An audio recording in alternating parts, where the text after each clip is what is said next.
जानकारी में पंच पंचकर्मों के बारे में भी दे दूं आपको।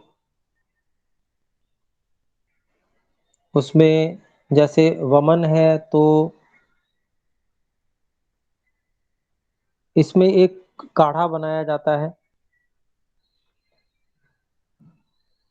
और जो पंचकर्म होता है उससे पहले स्नेहन और स्वेदन कराना आवश्यक होता है। पंचकर्म के अंतर्गत नहीं है, लेकिन ये उसकी पूर्व क्रिया है, उसको जरूरी है, उसके बिना कोई भी कार्य पंचकर्म का नहीं किया जाता। तो स्नेहन करने के लिए घृतपान आदि कराया जाता है, शरीर पर तेल का अभ्यंग, मालिश वगैरह। और स्नेह का पान अर्थात जैसे घृत आदि जो है उनका, घी का मुख्य रूप से वही होता है, घी पीना होता है, और उसके बाद में गर्म पानी पीना, ये सब कार्य होते हैं। और फिर स्वेदन होता है। स्वेदन में अनेक विधियां हैं, किसी भी तरह से, जैसे स्टीम वगैरह से भी करते हैं। तो गर्मी पहुंचाना और गर्मी से पसीना निकालना, रोमकूप खोल देना, ये स्वेदन होता है। इसकी अनेक विधियां आयुर्वेद में है और करवाते हैं। तो ये जरूरी होता है। फिर उसके बाद में जो निर्धारित तिथि होती है उस पे कोई, जैसे मान लीजिए मैनफल का काढ़ा हुआ, उससे वमन होता है। वो विशेष प्रकार की औषधियां होती हैं, सामान्य उल्टी नहीं होती है, जैसे मान लीजिए कुंजल क्रिया कर दी, वो नहीं है। क्योंकि औषधि जो है वो औषधि कफ के सभी स्थानों से कफ को खींचकर आमाशय में लेके आती है। उस औषधि में धर्म ही यही है, गुण ही यही है। तो वो सारे के सारे कफ स्थानों से कफ को जो खींच के, जो दूषित कफ है वगैरह सबको खींच के ले आती है, और फिर उसका वमन होता है, उल्टी हो जाती है। और कई उल्टी होती हैं। तो ये वैद्य देखते हैं कि कितनी होनी चाहिए, उसकी मात्रा कितनी होनी चाहिए, और अगर अति मात्रा हो रही है तो उसको रोका कैसे जाए, और कब ये समझा जाए कि ये मात्रा ठीक हो गई है, वमन जो है वो जैसा होना चाहिए वैसा हो गया है, उसके लक्षण प्रकट हो गए हैं अथवा नहीं हो गए हैं, या कोई अति मात्रा तो नहीं हो गई है। ये सब चीजें वैद्य देखते हैं। तो इससे जो है कफ का निहरण हो जाता है, और कफ की से संबंधित जितनी समस्याएं हैं वो उनका जो है निराकरण हो जाता है। तो पंचकर्म में ये होता है। लेकिन ये देखा जाता है कि व्यक्ति का बल अबल कैसा है। व्यक्ति शरीर बलवान है तो पंचकर्म करवा दिया जाता है, और शरीर कमजोर है तो फिर ये वमन विरेचन आदि नहीं कराए जाते हैं। उसके लिए संशमन औषध वगैरह का ही प्रयोग किया जाता है। तो ऐसे होता है, सभी को सभी कराना जरूरी नहीं होता है। देख कर कि कौन सा दोष प्रधान है, उसके अनुसार फिर निर्णय किया जाता है कि वमन कराना है या विरोचन कराना है या बस्ती करानी है, या इनमें से कोई दो कराने हैं, शिरोविरेचन कराना है, क्या कराना है। लेकिन सबसे पहले स्नेहन और स्वेदन तो सभी हाल में होना जरूरी होता है। तो स्नेहन स्वेदन के बाद में जैसे वमन कराना है तो इस तरह से हो जाएगा। फिर उसके बाद में आपका विरेचन होता है। मान लीजिए विरेचन कराना है तो उसके लिए निशोथ, एक त्रिवृत नाम की औषध होती है, वो मुख्य औषध है। वैसे और भी औषध होती हैं, ये भी मैंने जैसे मैनफल बताया, ये भी मुख्य औषध बताई केवल। ऐसे औषधियां और भी हैं, लेकिन वो मुख्य औषध होती है और क्वाथ बनाया जाता है। ऐसे ही ये त्रिवृत होता है, इसका भी क्वाथ बनाया जाता है, काढ़ा बनाया जाता है, और काढ़ा पिलाया जाता है। प्रक्रिया वही है, पहले वही स्नेहन स्वेदन होके फिर उसके बाद में विरेचन कराना। उसमें पित्त को शांत करने के लिए, पित्त का निर्हरण कराने के लिए विरेचन कराया जाता है। तो पित्त का निर्हरण विरेचन और रक्त मोक्षण से होता है। रक्त मोक्षण मतलब रक्त को निकाल देना, अतिरिक्त रक्त को शरीर से निकाल देने से भी पित्त शांत हो जाता है। तो मुख्य जो विरेचन की क्रिया होती है उसमें जैसे वो काढ़ा पिलाया, उसके बाद में हम्म, उसकी अभी बिल्कुल पहचान, एक एक पहचान जो है आयुर्वेद में निर्देशित है। और कि कितनी मात्रा होनी चाहिए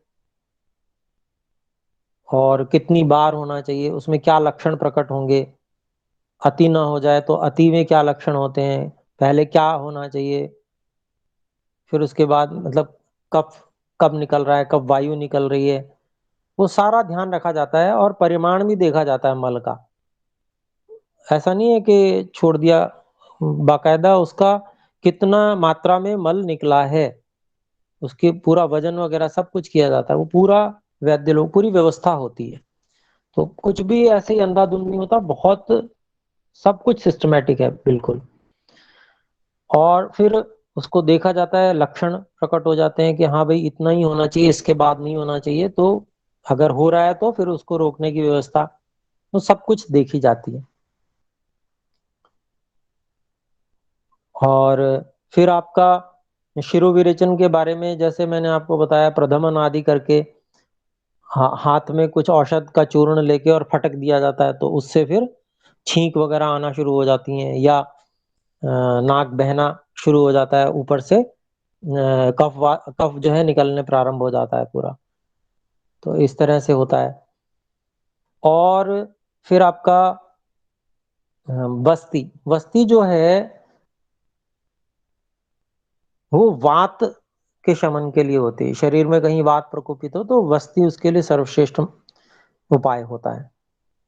और इसमें जो औषध है वो गुदा मार्ग से दिया जाता है, क्योंकि वात का स्थान मुख्य जो है वो बड़ी आंत है। तो वहीं से वायु जाती है, सब जगह वितरित होता है पूरा, पूरे शरीर में।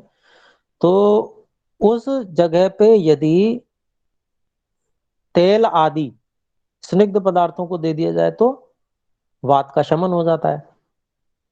पचाना तो, हजम भी नहीं करना पड़ता। मान लीजिए ऊपर से हम स्नेहन करते हैं, मान लीजिए तेल या घी आदि पीते हैं, तो उसको हजम करना पड़ेगा पहले।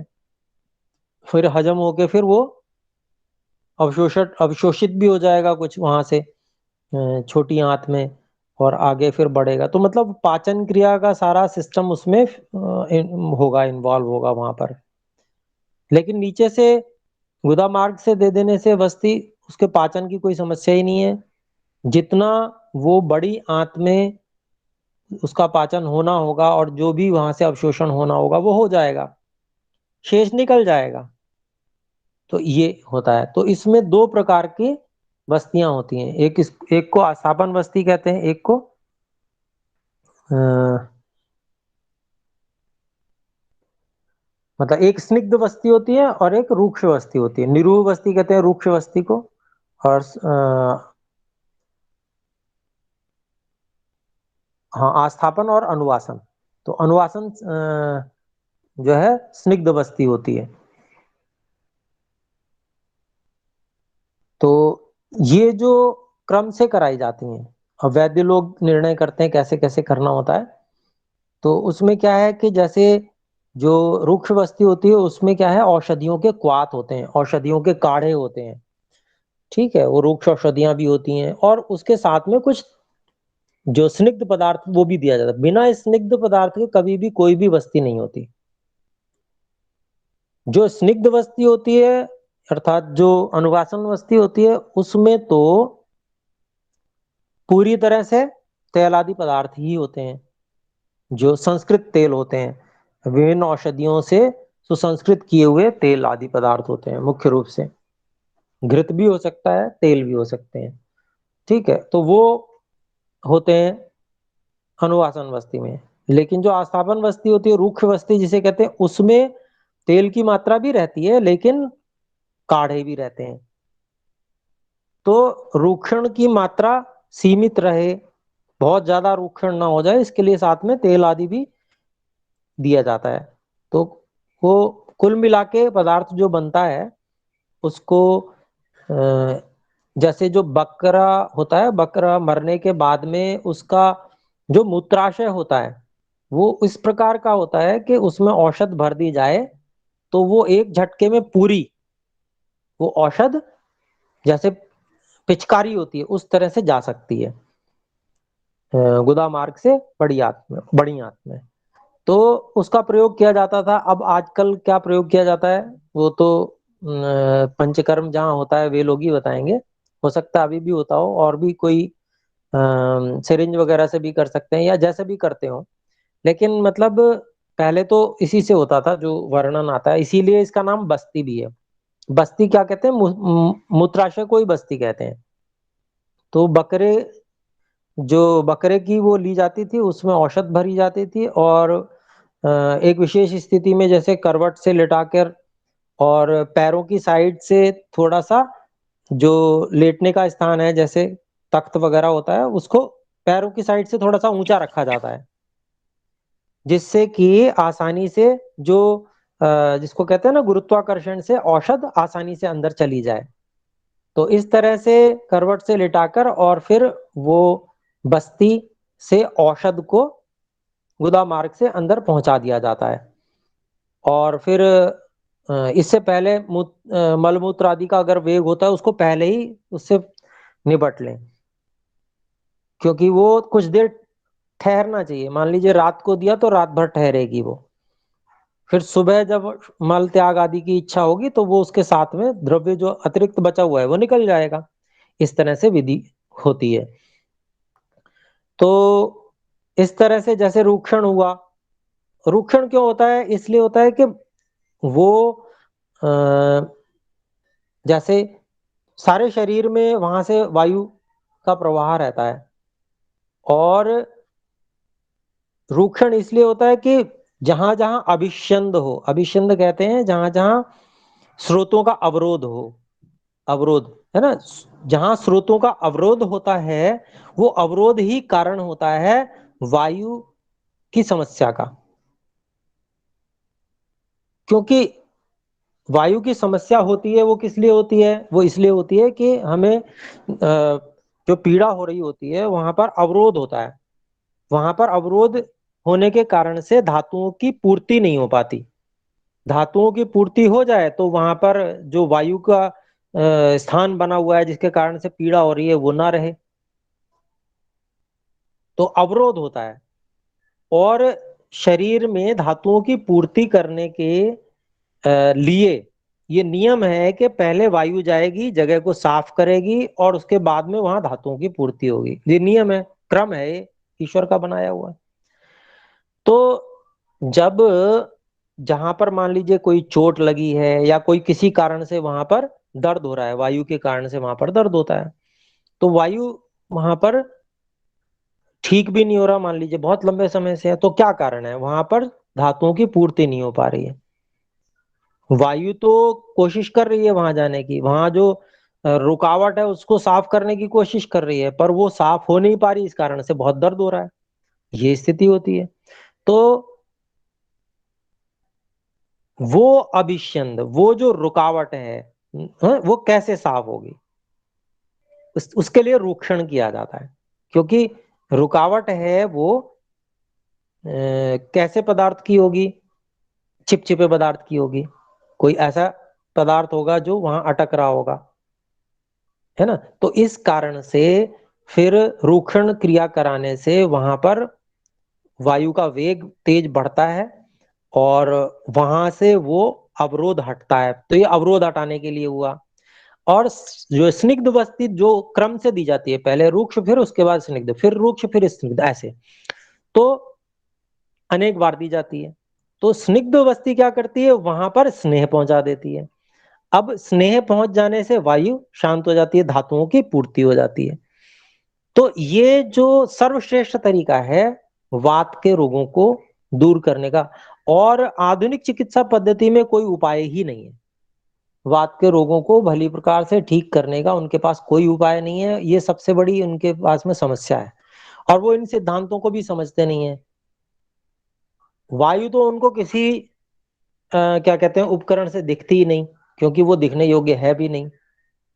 इस कारण से उनको पता ही नहीं चल पाता है दर्द हो रहा है, वो क्या करेंगे, पेन किलर देके जैसे तैसे करके करना, फिर थोड़ा बहुत जो थोड़ा व्यायाम वगैरह करवाना, और इस तरह से वो कुछ काम करते हैं जितना हो सकता है संभव। परंतु वायु की जितनी भी समस्याएं हैं आयुर्वेद के अलावा और कहीं भी उसका भली प्रकार से समाधान नहीं है। आयुर्वेद में इसका समाधान बहुत अच्छा है और ठीक हो जाता है व्यक्ति। लेकिन अच्छा वैद्य होना चाहिए, लालची नहीं होना चाहिए। तो लालची वैद्य क्या होता है, वो कहेगा कि चक्कर लगवाते रहो इसको और पैसा हमारा बनता रहेगा। लालची व्यक्ति ऐसा सोचता है। जो ऐसे जो वैद्य हैं जो लालची हैं, तो उनके लिए तो उनको मतलब आयुर्वेद में तो उनको बहुत बड़ा पापी बताया गया है, बहुत उनका जो है निंदा की गई है। तो आयुर्वेद क्या कहता है, आयुर्वेद कहता है वैद्य को कैसा होना चाहिए, वैद्य को कभी भी धन का लालची होना ही नहीं चाहिए। वो तो सेवा करने के लिए है। वो सेवा करेगा समाज की, समाज उसका अपना अपने आप ध्यान रखेगा, उसकी जरूरत अपने आप पूरी होंगी। तो ब्राह्मण होता है वो। जैसे ब्राह्मण विद्या देता है, विद्या के लिए कोई उसको प्रतिफल नहीं चाहिए। विद्या का प्रचार करना ये स्वभाव है, उसका स्वभाव, जिसका स्वभाव से जो कार्य करता है उससे पैसे लिए और दिए थोड़े जाते हैं। जो स्वभाव है उसमें धन का कोई संबंध नहीं है। जैसे ब्राह्मण है वैसे उसमें विद्या का दान करना ये उसका स्वभाव है, ये उसका जिसको कहते हैं जीवन ही उसका यही है। तो जब वो कोई कार्य कर रहा है निस्वार्थ भाव से कर रहा है, तो समाज का कर्तव्य है कि उसकी आवश्यकताओं की पूर्ति करे। ब्राह्मण की आवश्यकताओं की पूर्ति भी समाज करता है, ऐसे ही वैद्य की आवश्यकताओं की पूर्ति भी समाज करता है। ये सारे समाज के लिए निस्वार्थ भाव से सबके स्वास्थ्य की चिंता कर रहा है वो, सबको स्वस्थ करने का प्रयास कर रहा है। तो आयुर्वेद इस प्रकार की मान्यताओं वाला वो है। और हमारा भारत ऐसा ही था। ये तो अब पाश्चात्य जो जीवन शैली हो गई है, जिसमें धन कमाना ही एकमात्र जीवन का उद्देश्य बन गया लोगों का, इसने सर्वनाश कर रखा है। नहीं तो हम लोग इतने सुखी थे, इतने आनंदित थे, और एक दूसरे से इतना प्रेम था हम लोगों में, वो सारा का सारा सर्वनाश कर दिया। तो आ, मैं आपसे ये निवेदन कर रहा था कि हाँ, बस्ती के विषय में मैंने दोनों बस्तियों के विषय में आपको संक्षेप से जानकारी दी। देखिए क्योंकि मैंने भी स्वाध्याय ही किया हुआ है और गुरुजनों से थोड़ा सीखा हुआ है, तो अपने उसके अनुसार मैं बता रहा हूँ। मैं कोई वैद्य भी नहीं हूँ। तो अगर हम करना चाहते हैं तो हमको किसी उत्तम वैद्य के निर्देशन में पंचकर्म कराना चाहिए। और अध्ययन करने के लिए आयुर्वेद, चरक इत्यादि शास्त्र हैं, उसमें पूरा विज्ञान, मतलब कुछ छोड़ा ही नहीं है, सब कुछ बताया हुआ है। तो उसको हमें स्वाध्याय करना चाहिए। तो अभी मैंने एक संक्षेप से बताने का प्रयास किया, जिससे कि देखिए जानकारी होती है, फिर उससे लाभ उठाया जा सकता है सही सही जानकारी होने से। नहीं तो क्या होता है, व्यक्ति सोचता रहता है अच्छा जी ये भी ऐसी पैथी होगी कोई, इसमें क्या दम। तो ऐसा कुछ नहीं है। आयुर्वेद जो है वो ऐसा विज्ञान है जैसा और कोई भी विज्ञान नहीं है। मतलब और किसी में इतना दम नहीं है जितना आयुर्वेद में दम है। ये बात समझनी चाहिए। जितनी सत्यता आयुर्वेद में है और किसी भी पैथी वगैरह में नहीं है। उन लोगों के पास में सब हाइपोथेसिस है। वो सब कुछ एक कुछ मान्यता बनाते हैं, उसमें कितना सत्य होता है नहीं होता है उनको खुद पता नहीं होता, फिर उसी का कुछ दिनों बाद खंडन कर देते हैं। तो ऐसा होता है। आयुर्वेद में ऐसा नहीं होता। आयुर्वेद में निश्चित सिद्धांत हैं, वो कभी खंडित नहीं होते। ज्यों के त्यों अनादिकाल से, जब से वेद हैं तब से ये वेद की विद्या आयुर्वेद भी है। इसका एक भी सिद्धांत कोई काट ही नहीं सकता, अकाट्य है। ऐसा नहीं कि कल जी नया जर्नल आ गया जी, हाँ नहीं नहीं वो वाली पीछे वाली बात गलत थी, ये वाली सही है, ऐसा कुछ भी नहीं है। एक बार ऋषियों ने ग्रंथ में बता दिया, अब वो अकाट्य है, उसको कोई काट नहीं सकता, वो बिल्कुल सत्य है। तो इसीलिए अपने को सत्य जो है उसी को पकड़ना चाहिए। और जो बार बार अपनी बात बदलते हैं, ऐसे वैज्ञानिकों की कोई हमें आवश्यकता नहीं है। ठीक है, थोड़ा बहुत अ, जितना होता है, मान लो किसी को आवश्यकता है तो उपयोग कर ले, लेकिन मुख्य रूप से आयुर्वेद ही विश्वास विश्वास करने योग्य ग्रंथ है। उसी का हमें स्वाध्याय करना चाहिए और उसी को पूरी तरह से मानना चाहिए। इसके सिद्धांत बिल्कुल अकाट्य हैं, पूर्ण हैं, उसमें कोई कमी नहीं है। तो हम स्वास्थ्य के विषय में ही आगे बात कर रहे थे, मैंने थोड़ी सी बात उसके विषय में आपके सामने रखी जो बीच में आ गई थी। तो देखिए, पित्त का निर्हरण जो है वो मुख्य रूप से पित्त का काल जो है वो शरद ऋतु होता है, ठीक है, तो उस काल में कराया जाता है। ऐसे ही कफ का काल मुख्य रूप से वसंत ऋतु होता है, जो अभी चल रही है, अब खत्म होने वाली है, ये काल रहता है वसंत ऋतु का, ठीक है जी। और वात का जो मुख्य काल है वह वर्षा ऋतु होता है। तो जैसे जैसे रोग वैसे वैसा, समस्याएं जैसी जैसी वैसे वैसे उसका समाधान किया जाता है पंचकर्म के द्वारा। तो इस प्रकार से इसको संशोधन चिकित्सा भी कहते हैं, पंचकर्म को संशोधन कहते हैं। और जो केवल औषधियों से वात पित्त कफ का संतुलन बनाया जाता है उसको संशमन कहते हैं। तो संशोधन चिकित्सा भी अपने आप में बहुत जबरदस्त होती है। और जो संशोधन चिकित्सा है उससे मुख्य रूप से मूल से, जड़ से समस्या समाप्त हो जाती है। और संशमन से जड़ से नहीं हो पाती, थोड़ा सा मतलब जैसे मान लीजिए प्रयास किया, कुछ औषध आदि ली तो थोड़े समय के लिए ठीक हो जाएगा, लेकिन जो मूल में विद्यमान समस्या है वो बनी रह जाती है। तो इसलिए बलवान व्यक्तियों को तो संशोधन चिकित्सा करवा लेनी चाहिए। थोड़ा समय लगता है, लेकिन उससे आप लंबे समय के लिए फिर बढ़िया से काम कर पाएंगे, हम कर पाएंगे। जैसे गाड़ी है तो गाड़ी की सर्विस करवाते हैं, सफाई, साफ सफाई, सब अंदर तक साफ सफाई हो जाती है।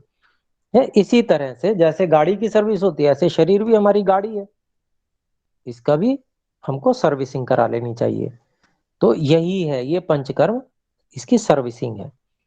और जो औषधियों के माध्यम से जो गुण आता है वो सामान्य जो षटकर्म इत्यादि हैं जो प्राकृतिक चिकित्सा वाले कराते हैं, ठीक है, उनसे लाभ होता है, मैं ये नहीं कह रहा कि बिल्कुल लाभ नहीं होता, वे भी लाभदायक होते हैं।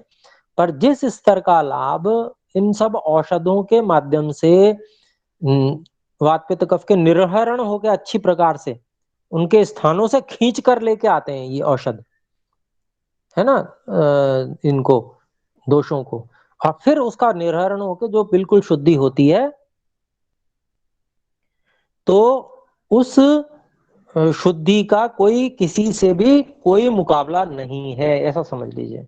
ना तो जो आजकल एलोपैथी चिकित्सा है उसके पास में इसका कोई मुकाबला है, ना प्राकृतिक चिकित्सा इससे मुकाबला कर सकती है, मुकाबला नहीं कर सकती, ठीक है, थोड़ा बहुत लाभ तो पहुंचा सकती है, लेकिन इसका मुकाबला कहीं नहीं है, ऐसा समझना चाहिए। जो लाभ इससे होगा वो अन्यत्र से संभव नहीं है। तो ये, और फिर इसके बाद में एक और चीज और मैं बता दूं, हाँ, कि पंचकर्म होने के बाद में जब शरीर में से बहुत सारे दोष निकल जाते हैं, मल आदि भी निकल जाते हैं, तो ना शरीर थोड़ी देर के लिए कृश हो जाता है, थोड़ा कमजोर हो जाता है। तो एकदम से भोजन नहीं कराया जाता। तो तीन प्रकार की शुद्धि होती है, अवर शुद्धि, मध्यम शुद्धि और प्रवर शुद्धि। तो अवर शुद्धि जो कम, मतलब ज्यादा शुद्धि नहीं हुई, मतलब बहुत ज्यादा दोषों को नहीं निचोड़ा गया है, देख करके भाई बल कम है तो वैद्य उसी हिसाब से शुद्धि कराते हैं। तो तब भी 3 दिन तक क्रम से दिया जाता है भोजन, जैसे पेय, विलेपी, अकृत यूष, कृत यूष और रस। तो ये क्या क्या चीजें हैं मोटा मोटा जल्दी से मैं बता देता हूं, देखिए। इसको संसर्जन क्रम कहते हैं। जैसे कोई बीमार पड़ जाता है, मान लीजिए बुखार हो जाता है ना, उसके बाद में एकदम से घर में जो बुद्धिमान लोग होते हैं एकदम से भोजन नहीं करा देते। पहले क्या कराते हैं, पहले धीरे से उसको चावल का पानी देंगे, फिर उसके बाद में थोड़ा उसी चावल के पानी को गाढ़ा करके देंगे, फिर उसके बाद में ऐसी परंपरा है घरों में कि फिर उसके बाद में दाल का पानी देंगे, फिर थोड़ी गाढ़ी दाल देंगे। ऐसा करते हैं सब जगह। जो बुद्धिमान लोग होते हैं, जिनको ये पता है कि अग्नि की रक्षा, जठराग्नि की रक्षा कैसे की जाती है और जठराग्नि को बढ़ाया कैसे जाता है। और नहीं तो एलोपैथी के हिसाब से फिर वो वैसे ही जो मर्जी खाओ वाला हो जाता है, फिर खाना शुरू, फिर मंदाग्नि रह जाती है, वो खाना शुरू कर देता है और 10 तरह की और समस्याएं पैदा हो जाती हैं। तो संसर्जन क्रम से जो व्यक्ति क्रम से आहार को बढ़ाते हैं, उनकी जठराग्नि बलवान हो जाती है। और जब जठराग्नि बलवान हो जाती है, फिर कोई रोग होने की समस्या ही नहीं है। फिर कहाँ रोग होते हैं? अग्निमंद है तो सब रोग पकड़ लेंगे, जठराग्नि बलवान है तो फिर हम रोगी कभी नहीं होंगे। ये मुख्य मूल सिद्धांत है। तो कैसे होता है इसमें पेया? पेया कैसे कहते हैं? वही जैसे हम समझें, मंड, सबसे पहला होगा मंड, सीधे चावल का पानी होता है ये, मांड जिसको बोलते हैं आजकल। फिर उसको पेया, ठीक है, उसी चावल का थोड़ा सूप बना देते हैं। अर्थात मंड तो सीधे मांड निकाल लिया, तो वो पानी अलग हुआ, ठीक है। और सूप जो हुआ वो चावल का ही, एक तरह से बहुत पतला, जैसे सूप बनता है, दाल का सूप बनता है, वैसे चावल का सूप बना देते हैं, उसको पेया बोलते हैं। फिर विलेपी क्या होता है? विलेपी उसी का गाढ़ा रूप होता है। जैसे घर में पतला हलवा बनता है, उसको उंगली से लेके हल्का सा चाटा जा सकता है, तो उंगली पे ज्यादा चिपकता नहीं वो। उंगली अगर डालेंगे तो बहुत ज्यादा नहीं चिपकता, थोड़ा सा आता है, पतला सा हलवा होता है ना, वैसा ही चावल का बनता है। तो वो जो है थोड़ी गाढ़ा होता है, और उसको विलेपी कहते हैं। तो ये देखिए, सबसे हल्का क्या है? मांड है। उससे थोड़ा सा भारी क्या है? पेया है। उससे और थोड़ा सा भारी क्या है? विलेपी है। फिर उसके बाद में यूष आता है। यूष जो होता है दाल का, जिसको कहेंगे पानी, दाल का पानी थोड़ा गाढ़ा, सूप जैसा। मान लीजिए आप टमाटर का सूप बना के आजकल प्रचलित है, खाते हैं, ऐसे ही दाल, मूंग की दाल का सूप बनाया जाता है, तो वही यूष कहलाता है। ये दो प्रकार का होता है, एक कृत और एक अकृत। तो पहले जो अकृत यूष दिया जाता है, अकृत यूष जो होता है वह ऐसा होता है कि वो हल्का होता है। एक तो कृत यूष से हल्का होता है, क्योंकि उसमें कोई घृत आदि नहीं होता, सीधा केवल सेंधा नमक वगैरह हल्का सा उसमें होगा, और वो दिया जाता है। फिर उसके बाद में अगले क्रम में कृत यूष आता है। अब कृत में क्या होता है? उसमें घृत आदि से, उसमें हींग, जीरा, वातनाशक औषधियां है ना, ये सब चीजें, इन सब का एक तरह से, जिनको आजकल छौंक कहते हैं, उसको संस्कार भी कहते हैं। छौंक को संस्कार कहते हैं संस्कृत में। तो संस्कार कर दिया जाता है उस यूष का, जिसको हम हिंदी में या अंग्रेजी में सूप कह सकते हैं। तो वो संस्कार करके, सुगंधित जो द्रव्य होते हैं, हींग आदि, जीरा आदि, इन सब से सुगंधित करके, जैसे घृत का, उसमें घृत से उसको स्निग्ध बना दिया जाता है, तो थोड़ा सा वो हल्का और भारी हो जाता है। फिर उसके बाद नंबर आता है खिचड़ी का, जो पतली खिचड़ी बनती है। विलेपी जो थी, जो बहुत पतली थी, उससे थोड़ी गाढ़ी हो गई है। लेकिन चावल और दाल, इनकी मात्रा होती है एक, है ना, उसके हिसाब से फिर खिचड़ी, मूंग की दाल की खिचड़ी बनाई जाती है। तो ऐसे उसके बाद में फिर चावल का नंबर आता है। तो जो चावल खाए जाते हैं, जो सामान्य भोजन में खाए जाते हैं, तो ये सब क्रम से लिया जाता है। जितने मैंने आपको बताए, ये सब क्रम से लिए जाते हैं। जैसे पहले दिन जो दोपहर का भोजन होगा, है ना, जब शुद्धि हो गई, शुद्धि के बाद में अब क्रम से भोजन बढ़ाना है, तो क्या करेंगे? सबसे पहले दिन दोपहर के भोजन में क्या लेंगे? तो मांड लेंगे, मंड कहते हैं। मंड से शुरू करेंगे, ज्यादा कमजोर व्यक्ति है तो। नहीं तो अगर ठीक बलवान है तो पेया से भी प्रारंभ कर सकते हैं। और दो ही समय भोजन लेना है, ठीक है, दो ही समय का रहता है प्रारंभ में, 3 समय का नहीं रहता। तो जो भोजन लेना है वो, हमने नाश्ता जब करते हैं और भोजन करते हैं, उसके बीच में हमने मध्याह्न भोजन कर लिया, ठीक है, उसके हिसाब से ले लिया हमने। उसके बाद में फिर रात्रि में, अब मैं अवर शुद्धि के बारे में बता रहा हूँ, बाकी आप समझ जाइएगा। जो मध्यम शुद्धि है वो 5 दिन में हम आएंगे ठीक भोजन पे। और जो प्रवर शुद्धि है, ज्यादा शुद्धि हो गई है, मतलब पूरा दोष आदि निकल गए, तो 7 दिन में हम नॉर्मल फूड पे आएंगे, सामान्य भोजन पे आएंगे। तो मैं 3 दिन वाला बता रहा हूँ पहले, जो अवर शुद्धि है, कम शुद्धि हुई।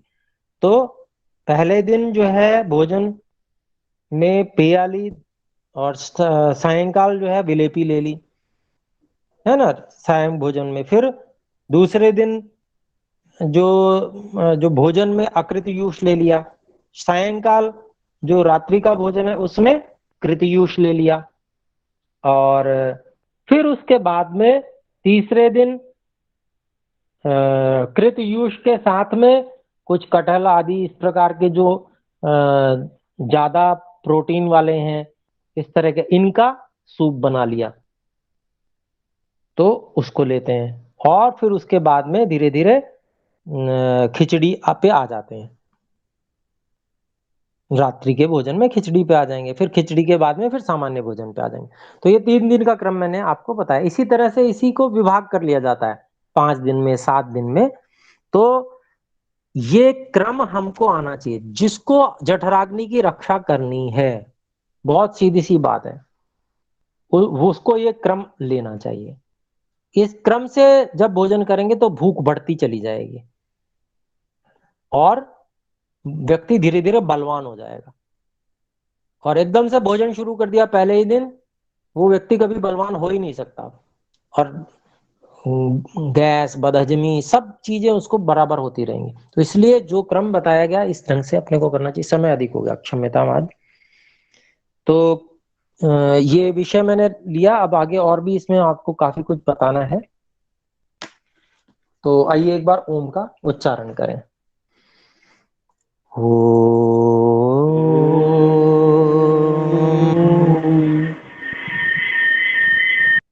सभी को सादर नमस्ते। नमस्ते गुरुजी। नमस्ते गुरुजी।